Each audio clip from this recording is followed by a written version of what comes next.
और इस वक्त बहुत बड़ी खबर आ रही है। आपको बता दें कि निर्जनी अखाड़े के महंत आशीष गिरी ने खुदकुशी की है। महंत आशीष गिरी ने गोली मारकर खुदकुशी की है। लीवर के आर्जे में मुब्तला थे आशीष गिरी। बीमारी से परेशान होकर खुदकुशी करने की वजह बताई जा रही है। डीआईजी और एसएसपी निर्जनी अखाड़ा पहुंचे हैं। अखाड़ा परिषद के सदर महंत नरेंद्र गिरी भी निर्जनी अखाड़े में मौजूद हैं। पुलिस मामले की जांच पड़ताल कर रही है कि आखिर इतना बड़ा कदम महंत आशीष गिरी ने क्यों उठाया। इस पर और बातचीत करेंगे। हमारे साथ हमारे नुमाइंदे मुश्ताक आमिर इस वक्त प्रयागराज से हमारे साथ जुड़े हुए हैं। मुश्ताक आमिर, जो खबर है एक तो बहुत अफसोसनाक खबर है, लेकिन इस खबर के पीछे असल वजह क्या बताई जा रही है? आशीष गिरी जो कि एक मारूफ महंत है, आखिर उन्होंने एक कदम क्यों उठाया?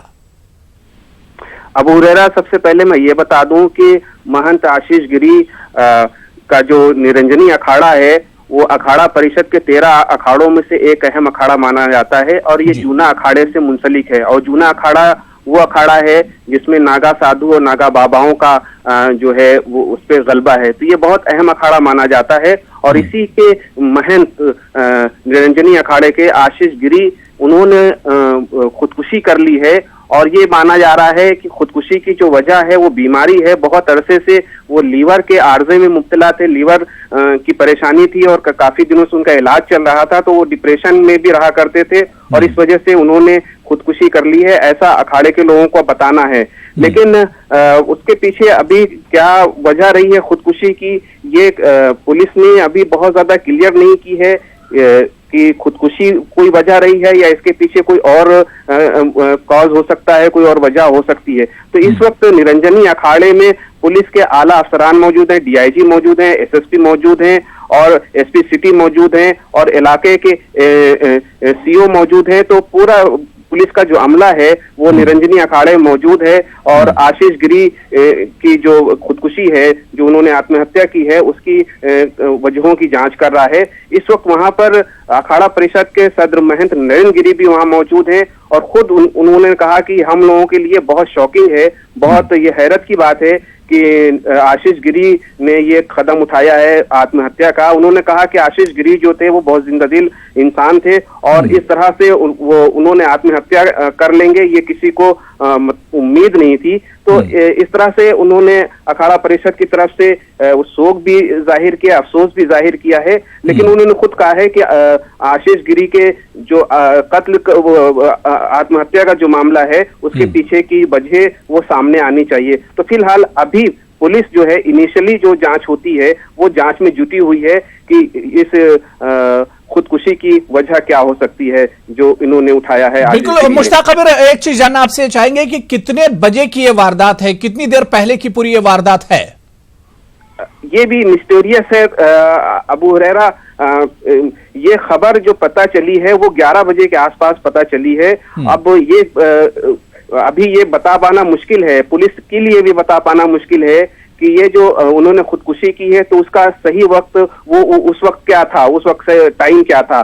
तो जो लोगों को पता चला है, खुदकुशी की जो वारदात पता चली है कि ये खुदकुशी का वाकया हुआ है वो तकरीबन 11 बजे के आसपास का है। लेकिन अभी जाहिर है कि वो पोस्टमार्टम रिपोर्ट आएगी और उसके बाद ये पता चल पाएगा कि खुदकुशी की क्या वजह रही है और किस वक्त ये ऐसा हुआ है। लेकिन बहरहाल निरंजनी अखाड़े के लिए, अखाड़ा परिषद के लिए ये एक बहुत शॉकिंग है और बहुत अफसोसनाक घटना है, वाकया है इन लोगों के लिए, क्योंकि निरंजनी अखाड़े में बहुत बड़ा जो फिगर था, जो सबसे बड़ा फिगर था निरंजनी अखाड़े का, आशीष गिरी, उन्होंने खुदकुशी कर लिया, वो इस दुनिया में नहीं रहे हैं। तो जाहिर है जो साधु संतों का जो अखाड़ा है, जो समाज है, उसके लिए एक बहुत अफसोसनाक खबर है।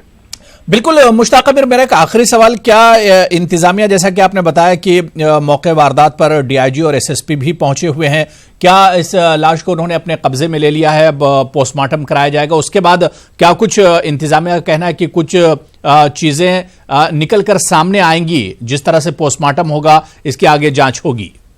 देखिए अबू हुरैरा, खुदकुशी के मामले में दो चीजें बहुत अहम होती हैं।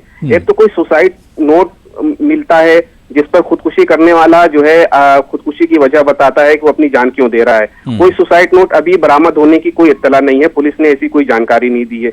दूसरी, पीएम रिपोर्ट है, पोस्टमार्टम रिपोर्ट है, जो उसमें थोड़ा इंतजार करना पड़ता है कि खुदकुशी की क्या वजह रही है।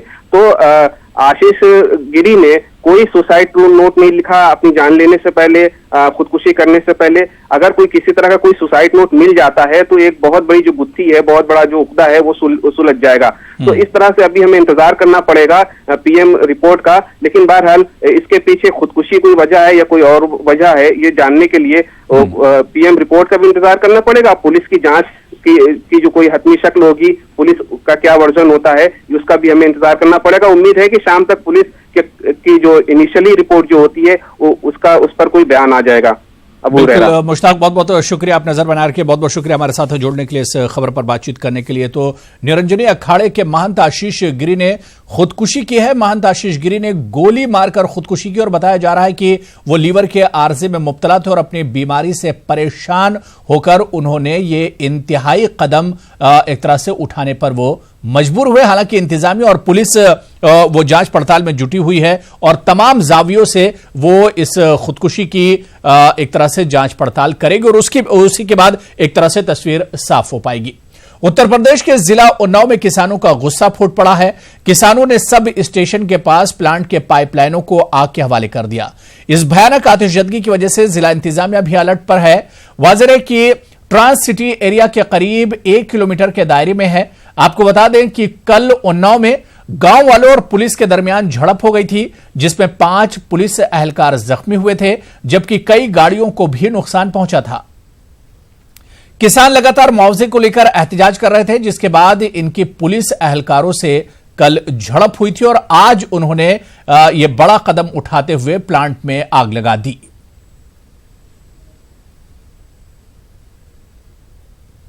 किसानों ने कल जहां प्रदर्शन किया था वहीं आज भी किसानों का प्रदर्शन जारी है। किसानों ने यहाँ प्लांट के सामने पड़े पाइपों में आग लगा दे सकते, कितनी भीषण ये आग लगी हुई है। वहीं पुलिस प्रशासन मौके पर पहुंच गया है और आग को काबू करने का प्रयास कर सकता है। आग की लपटों को आप दूर दूर तक देख सकते हैं, कितना भयंकर धुएं का गुब्बार है इन तस्वीरों में साफ तौर पर देखा जा सकता है। आपको बता दें कि कल किसानों ने यहाँ पर हंगामा किया था, जिसके बाद लगातार प्रशासन और पुलिस इसको दबाव बनाने की कोशिश कर रही थी, लेकिन इस ट्रांस गंगा सिटी से 1 किलोमीटर की दूरी पर लगभग ये किसानों ने सब स्टेशन के सामने पाइपों पर आग लगा दी है। आग की तस्वीरें आप न्यूज 18 पर देख सकते हैं। अनुज गुप्ता, न्यूज 18 उन्नाव।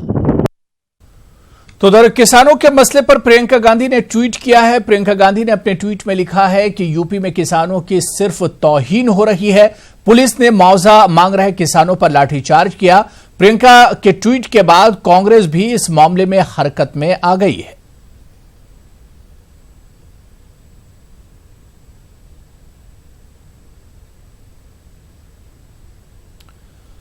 और अब खबर तेलंगाना से है, जहां काचीगुड़ा ट्रेन हादसे में शदीद जख्मी एमएमटीएस के लोको पायलट चंद्रशेखर की इलाज के दौरान मौत हो गई। हादसे के बाद केबिन में वो फंस गए थे। 8 घंटों की तवील जद्दोजहद के बाद पायलट को बाहर निकाला गया था।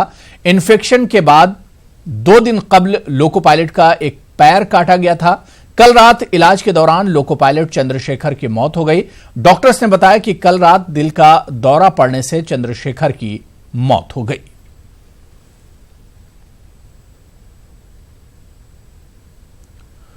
उधर तेलंगाना आरटीसी मुलाजमीन का एहतजाज जारी है। आज हड़ताल का 44वां दिन है। कल आरटीसी जेएसी ने बस रोको एहतजाज किया। इस दौरान पुलिस ने कई एहतजाजी मुलाजमीन को हिरासत में ले लिया। RTC JAC convener Ashwatthama Reddy कल से भूख हड़ताल पर हैं। 18 नवंबर को आरटीसी मुलाजमीन सड़क बंद एहतजाज करने वाले हैं। एहतजाज के पेश नजर पुलिस ने तमाम डिपोज के बाहर 500 मीटर तक के फासले पर दफा 144 नाफिज की है। कहते हैं कि जिंदगी अनमोल है, लेकिन उत्तर प्रदेश के मेरठ में जिंदगी की कीमत सिर्फ 10 रुपये है। मेरठ में सिर्फ 10 रुपये के झगड़े में एक दोस्त ने दूसरे दोस्त का कत्ल कर दिया। जी हां, कत्ल भी इतनी बेरहमी से किया कि आप सोच नहीं सकते। उसने अपने दोस्त पर उस वक्त तक चाकू से वार किया जब तक कि उसकी जान नहीं चली गई। कत्ल के बाद से ही मुलजिम फरार है।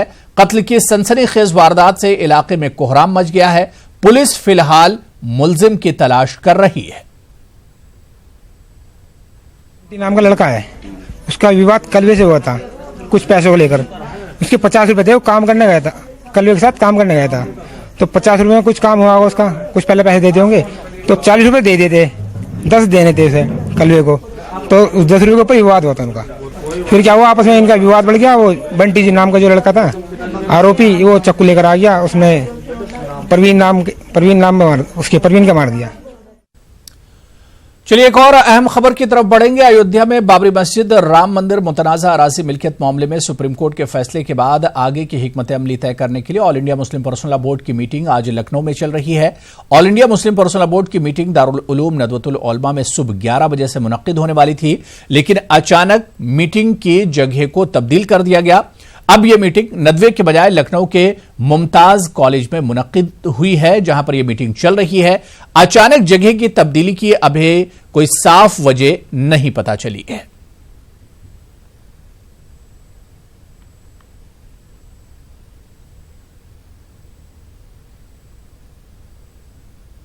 लखनऊ में जो मीटिंग हो रही है all India Muslim personal law board की, उसमें यह है कि सुप्रीम कोर्ट ने जो बाबरी मस्जिद और राम जन्मभूमि के सिलसिले में जो फैसला दिया है, और वो फैसला राम जन्मभूमि के सिलसिले में दिया है, तो इस फैसले को तमाम मुसलमानों ने, हिंदुस्तान के लोगों ने इसका फैसले का वेलकम किया। और मैं तो बधाई देना चाहता हूँ सेंट्रल गवर्नमेंट की और यूपी गवर्नमेंट की, उन्होंने लॉ एंड ऑर्डर को किस तरीके से मेंटेन किया। लेकिन आज जो पर्सनल लॉ बोर्ड की मीटिंग चल रही है, उसमें यह है कि कहीं ना कहीं संविधान ने उनको एक इजाज़त दी है कि 1 महीने के अंदर अगर वो मुतमईन नहीं है फैसले से, तो पुनर्विचार की अपील दायर कर सकते हैं। तो अब ये तो सुप्रीम कोर्ट को एक्सेप्ट करना है कि नहीं करना है, उस पर पुनर्विचार होगा कि नहीं होगा, उनकी अपील मानी जाएगी कि नहीं मानी जाएगी, ये तो कोर्ट का तय करने का काम है। अब जो 5 एकड़ जमीन है उसकी शरई हैसियत क्या होगी, उसमें मस्जिद बन सकती है कि नहीं बन सकती है, इन तमाम चीजों को लेकर पर्सनल लॉ बोर्ड की मीटिंग चल रही है। तो हमारा कहना यह है कि अब देखना यह है कि उस तमाम चीजों को कोर्ट एक्सेप्ट करता है कि नहीं करता है, वो तो बात की बात है। अब इन लोगों का फाइनल करने का है कि मुसलमानों की नुमाइंदगी की हैसियत से उन्होंने ये अपील दायर करने की कोशिश की है, जिसमें आज ये डिसाइड होगा। आगे बढ़ेंगे। पार्लियामेंट के सरमाई सेशन का आगाज कल से होने वाला है। पार्लियामेंट की कार्रवाई बेहतर ढंग से चलाई जाए, इसको लेकर स्पीकर ने ऑल पार्टी मीटिंग तलब की है। मीटिंग में तकरीबन सभी जमातों के नुमाइंदे मौजूद हैं। अमित शाह, आनंद शर्मा, अनुप्रिया पटेल, राम गोपाल यादव, गुलाम नबी आजाद, चिराग पासवान, रामदास अठवले समेत कई दीगर लीडर इस मीटिंग में मौजूद हैं। मीटिंग में शिवसेना से कोई भी नुमाइंदा नहीं पहुंचा।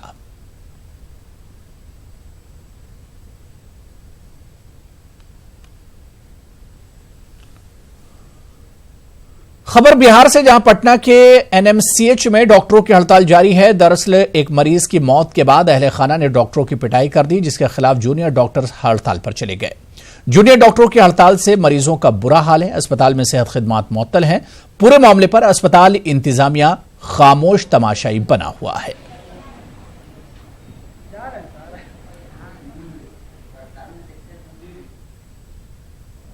कर्नाटक के रायचूर जिले में नामालूम अफराद ने फिल्मी अंदाज में एक शख्स का अगवा कर लिया। इस वाकये के बाद इस इलाके में अवाम में खौफ और दहशत की लहर दौड़ गई।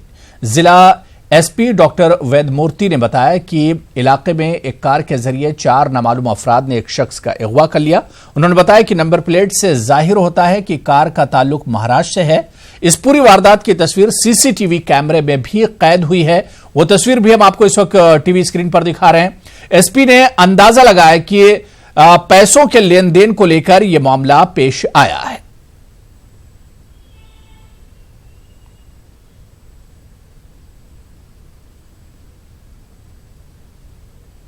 ಈ ದಿವಸ ದಿನಾಂಕ 16/11/2019 ರಾಯಚೂರು ಜಿಲ್ಲೆಯ ಲಿಂಗ್ಸ್ಕೂರು ನಗರದಲ್ಲಿ ಬಸ್ ಸ್ಟ್ಯಾಂಡಲ್ಲಿ ಮಧ್ಯಾಹ್ನ 12:30 ಸುಮಾರು ಯಾರೋ ಒಂದು 4 ಜನ ಒಬ್ಬ ವ್ಯಕ್ತಿ ಜೊತೆ ಮಾತಾಡ್ತಾ ಹಾಗೆ ಆತನ ಎದುರಿಸಿ ಹೆಗಲ ಮೇಲೆ ಕೈ ಹಾಕೊಂಡು ಮಾತಾಡ್ತಾ ನಂತರದಲ್ಲಿ ಹೆದರಿಸಿ ಆತನ ಎಳ್ಕೊಂಡು ಕಾರೊಳಗೆ ಕರ್ಕೊಂಡು ಹೋಗ್ತಾರೆ. ನಂತರದಲ್ಲಿ ಸುತ್ತಮುತ್ತ ಇರೋ ಜನ ಎಲ್ಲ ಆತನ ರಕ್ಷಣೆ ಮಾಡಲಿಕ್ಕೆ ಧಾವಿಸಿದಾಗ मुस्लिम समाज में शादियों को आसान बनाने, आसानी के साथ रिश्तों को जोड़ने के लिए कर्नाटक के दारुल हुकूमत बेंगलुरु में रूबरू प्रोग्राम जारी है। शहर के कुद्दूस साहब ईदगाह में जारी इस 3 रोजा प्रोग्राम में अब तक 18,000 लड़के और लड़कियों ने अपने नाम रजिस्टर करवाए हैं। आज प्रोग्राम का 3रा दिन है और मौके पर ही कई खानदानों की शादियां तय पा गईं। मदरसा सैयदा जैनब एजुकेशन फाउंडेशन के तहत गुज़िश्ता 5 सालों से यह मुफ्त समाजी खिदमत अंजाम दी जा रही है। यहां आने वाले माँ बाप लड़के और लड़कियां अपने पसंद के रिश्ते तलाश कर रहे हैं। लड़के और लड़कियों की तालीम, मुलाजमत, पेशे के एतबार से अलग अलग काउंटर्स रूबरू प्रोग्राम में बनाए गए हैं। न सिर्फ कर्नाटक बल्कि बैरून रियासत के लोग भी इस प्रोग्राम में हिस्सा लेते हैं।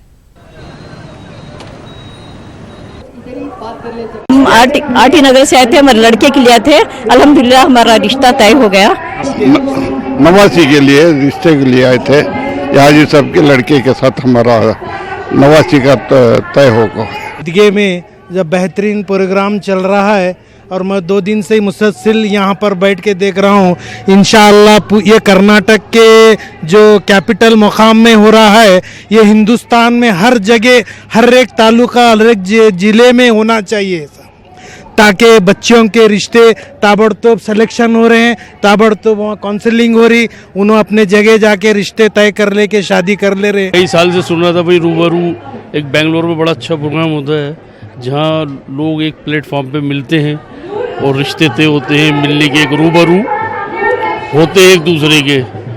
तो यहाँ आकर लगा तो बहुत अच्छा, जैसे सैयदना ज़ैनब फाउंडेशन ने इस कदम को उठाया है। मैं ये चाहूँगा कि एक बेंगलोर नहीं, कुछ 1-2 जगह नहीं, पूरे हिंदुस्तान में इस तरीके का होना चाहिए। जिस रियासत के कोने कोने से और हिंदुस्तान के कोने कोने से और बैरूनी ममालिक से भी लोग आ रहे हैं। माशाल्लाह बहुत कामयाब रहा। 18,000 रजिस्ट्रेशन हुए हैं और आज सुबह से जो है कम से कम 200 शादियाँ तय होने की उम्मीद है। काफ़ी लोगों को यह गलत फहमी है कि वो रूबरू आने से उनका CV एक्सपोज होता है, लेकिन ये गलत साबित हुआ। यहाँ आने के बाद उनके शादियाँ बिल्कुल बेहतरीन माहौल में शादियाँ हुए, बेहतरीन जगह पे शादियाँ हुए और बेहतरीन अंदाज से उनके शादियाँ हो सके। मशरक़ी दिल्ली से बीजेपी MP और साबिक क्रिकेटर गौतम गंभीर के लापता होने के पोस्टर लगाए गए हैं। ये पोस्टर DDU मार्ग पर गांधी पीस फाउंडेशन के सामने लगाए गए हैं। ये पोस्टर किसने लगवाए हैं अभी ये वाज़ेह नहीं है। वाज़ेह है कि 15 नवंबर को फज़ाई आलूदगी को लेकर एक मीटिंग थी जिसमें गौतम गंभीर को शामिल होना जरूरी था, लेकिन वो नहीं पहुंच पाए थे।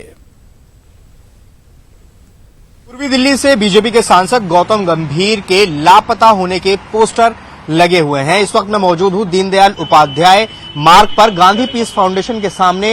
ये जो है पोस्टर्स लगे हुए हैं। इस पोस्टर का कंटेंट क्या है वो आपको हम दिखा देते हैं। इस पोस्टर पर आप देखेंगे गौतम गंभीर का फोटो लगा है, यहाँ लापता लिखा है और इस पर आगे लिखा है, क्या आपने इन्हें देखा है? आखिरी बार इंदौर में जलेबी खाते हुए देखा था, पूरी दिल्ली इन्हें ढूंढ रही है। अब आपको जरा इसका संदर्भ समझा देते हैं। दरअसल 15 नवंबर को पार्लियामेंट्री स्टैंडिंग कमेटी की बैठक होनी थी जिसमें से इकलौते चुने हुए सांसद गौतम गंभीर उस कमेटी में शामिल होना था उनको, लेकिन वो मिसिंग थे।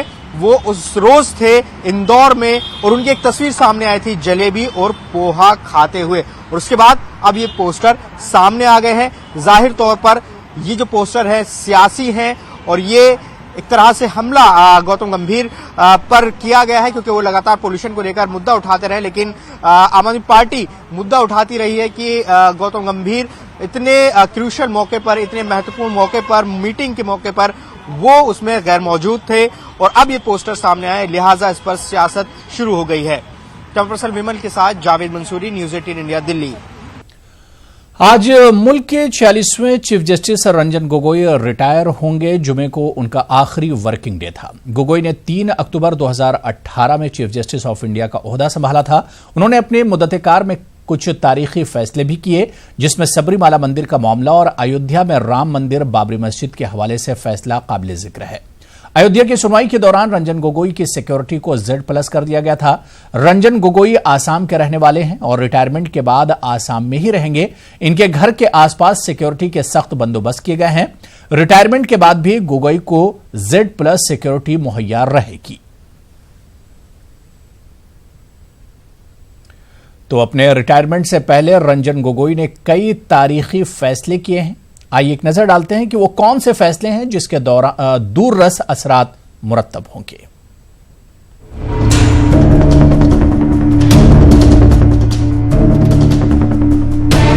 चीफ जस्टिस ऑफ इंडिया के तौर पर रंजन गोगोई ने कई तारीखी फैसले किए। इन फैसलों के दूर असरात मुरत्तब हो गए। इन तारीखी फैसलों में अयोध्या तनाज़े का फैसला काफी अहमियत रखता है। 9 नवंबर को सीजीआई की सदारत वाली बेंच के फैसले में अयोध्या में 2.77 एकड़ की पूरी मुतनाज़ जमीन रामलला को दे दी। मंदिर की तामीर के लिए मरकज को 3 महीने के अंदर ट्रस्ट बनाने को कहा और सुन्नी वक्फ बोर्ड को मस्जिद के लिए 5 एकड़ जमीन देने का हुक्म दिया। अयोध्या तनाज़े का फैसला करने वाले रंजन गोगोई ने सबरीमाला मंदिर में ख्वातीन के दाखिले वाले हुक्म के खिलाफ नजरसानी की दरख्वास्त पर भी फैसला किया। इसमें सीजीआई रंजन गोगोई की सदारत में 5 जजों की बेंच ने 14 नवंबर को 7 जजों की बेंच के हवाले किया मामला। कोर्ट ने कहा कि फैसला आने तक पिछला फैसला बरकरार रहेगा। पिछले फैसले में मंदिर में ख्वातीन को दाखिले की इजाजत दी गई थी। अयोध्या और सबरीमाला की तरह रफाल सौदे के खिलाफ नजरसानी की दरख्वास्त पर भी कोर्ट ने फैसला सुनाया। नजरसानी की अर्जियों को खारिज किया। सौदे की जांच की जरूरत नहीं। रफाल सौदे पर कोर्ट के फैसले की गलत तशरीह करने पर सीजीआई रंजन गोगोई ने राहुल गांधी को मतनब्बे भी किया। ख्याल रहे कि राहुल गांधी ने इंतखाबी तशहीर के दौरान रफाल मामले को इंतहाई शद्दोमत से उठाया था और राहुल ने कहा था कि कोर्ट ने भी मान लिया है कि चौकीदार ही चोर है। सुप्रीम कोर्ट ने राहुल गांधी की माफी कबूल की। राहुल गांधी के खिलाफ हत्या की इज्जत का मामला खत्म कर दिया। मीनाक्षी लेखी ने इनके खिलाफ तौहीन अदालत का मामला दर्ज कराया था। इसके अलावा सीजीआई रंजन गोगोई ने आरटीआई को लेकर एक और तारीखी फैसला दिया, जिसमें कोर्ट ने कहा सीजीआई का दफ्तर पब्लिक अथॉरिटी है और अब सीजीआई का दफ्तर भी आरटीआई के तहत आता है। इसमें कोर्ट ने दिल्ली हाई कोर्ट के 2010 के फैसले को बरकरार रखा। Bureau report, news 18 Urdu. शुमाली हिंद में बढ़ती फजाई आलूदगी का असर परिंदों पर पड़ने लगा है। इलाहाबाद के संगम पर आने वाले साइबेरियाई परिंदों की तादाद इस साल काफी कम हो गई है। हर साल सर्दियों के मौसम में साइबेरिया के सैलानी परिंदे 14,000 किलोमीटर का सफर तय करके हिंदुस्तान आते हैं। बढ़ती फजाई आलूदगी की वजह से न सिर्फ आने वाले इन परिंदों की तादाद कम हुई है, बल्कि इनके वजूद को भी खतरा लाहक हो गया है। आप ये खास रिपोर्ट देखिए और मुझे इजाजत दीजिए। आदाब।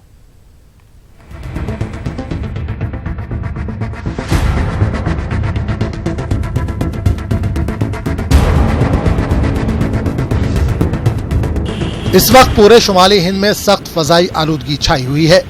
फजाई आलूदगी के मुज़िर असरात इंसानों पर ही नहीं बल्कि परिंदों पर भी पड़ने लगे हैं।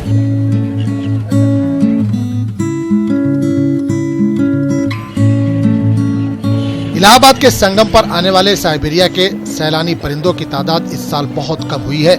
हजारों परिंदे हर साल सर्दियों के मौसम में साइबेरिया से 14,620 किलोमीटर का तवील सफर तय करके संगम आते हैं। परिंदों के माहिर डॉक्टर मोहम्मद आरिफ का कहना है कि फजाई आलूदगी की वजह से आबी आलूदगी में भी इजाफा हो रहा है, जो कि परिंदों के वजूद के लिए एक बड़ा खतरा पैदा हो गया है। कि पहली बात तो यहाँ जितनी जगहों को बताया इसमें पानी की कमी हो गई। इनका पानी पलूट भी होता जा रहा है। डिस्टर्बेंस पानी के अंदर बहुत ज़्यादा हो रहा है। बोटिंग संगम में तो स्पेशली बोटिंग की वजह से दिन भर शोरगुल मचा रहता है। दिन भर उनके खाने पीने का टाइम, रात में रेस्ट करते हैं, दिन भर वो शोरगुल में रहती हैं और इनकी पूरा डिस्टर्बेंस हो जाता है। इनके बिहेवियर में डिस्टर्बेंस हो जाता है। दूसरा, इनको वहाँ पे लोग जो संगम स्नान करने जाते हैं, आर्टिफिशियल वहाँ बोटमैन जो बेचते हैं, फीड छिपा करके बेचते हैं, सामने नहीं बेचते, छिपा छिपा के बेचते हैं और उसको खिलाते हैं, जो कि बहुत ही दुर्भाग्यपूर्ण है। साइबेरिया से संगम आने वाले ये खास आबी परिंदे यहाँ के लोगों की तवज्जो का मरकज होते हैं। सर्दियों के मौसम में ये आबी परिंदे दरिया से ही अपनी ग़िज़ा हासिल करते हैं। फजाई और आबी आलूदगी की वजह से इस साल परिंदों ने बहुत कम हिंदुस्तान का रुख किया है। पहले संगम का पूरा हिस्सा इन आबी परिंदों से भर जाया करता था, लेकिन इस साल ये तादाद बहुत कम है। इनका जो ये डायरेक्शन है चलने का, आपको मैंने बताया कि मैग्नेटिक कंपास नीडल के थ्रू चलती हैं। अब मैग्नेटिक कंपास नीडल के थ्रू जो जानते हैं कि जैसे जहाज है, जहाज उड़ता है, कोई भी चीज़ एयर में उड़ती है, एरोप्लेन उड़ता है, तो उसका दोहरे धुंध कोहरे और स्मॉग का फर्क पड़ता है। वैसे इनमें फर्क, ये डायरेक्शन चेंज कर लेती हैं। अगर स्मॉग जिधर ज़्यादा उधर कम जाएंगे। बताया कि भीरपुर भरतपुर और सब जगह जाती हैं, चाइना जिधर क्लियर मौसम मिला उधर चली जाती हैं। जब स्मॉग हमारे भारतवर्ष में जाहिर है कि स्मॉग ज़्यादा है, जिधर दिल्ली और संगम की तरफ ज़्यादा है स्मॉग, तो सर्टेनली वो अपना रूट बदल लेती है। माहिरीन का ख्याल है कि स्मोक की वजह से माहौलियात को जिस तरह के खतरे लाहक हो गए हैं, इस पर फौरी तौर से इक़दाम करने की जरूरत है। फ़ज़ाई आलूदगी से जहां एक तरफ इंसानी सेहत मुतासिर हो रही, वहीं परिंदों के वजूद और उनकी नक़्ल हरकत पर भी मुज़िर असरात मुरतब हो रहे हैं। न्यूज़ 18 उर्दू के लिए इलाहाबाद से मुश्ताक आमिर की रिपोर्ट।